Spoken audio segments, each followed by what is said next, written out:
భూపాలపల్లి మా చెల్లి వాళ్ళు భూపాలపల్లి. సునీత ఉంటుంది అదే ఊరు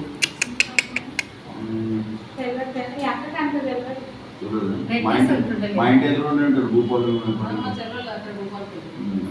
సర్కిల్ దగ్గరనే అది కాంప్లెక్స్ ఉంది బట్టలు టైలింగ్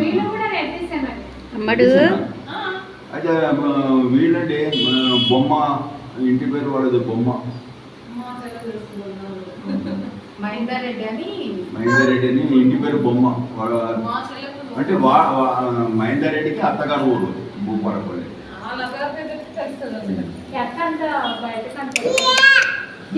మసూదన చారి రెండు సార్లు వచ్చాను భూపాలపల్లి 2 సార్లు చూశాను. ఏం చేసుకుంటున్నాను టీచర్ గారికి ఇచ్చేసి ఇల్లు ఉంటుంది. మెయిన్ రోడ్డు టైలరింగ్ షాప్ ఉందన్నమాట. షాప్ అమ్మ వాళ్ళ చెల్లి 2 రోజులు కూడా ఇవ్వలేదు చూడు రాజు అన్నది కానీ 2 రోజులు రాజువాళ్ళే కదా ఇది కాదు పక్కన పెట్టుకుంది. రాజువాళ్ళ ఇంట్లో ఈ రోజు 10 గంటలకల్లా కాల్ చేసేయాలి అక్క.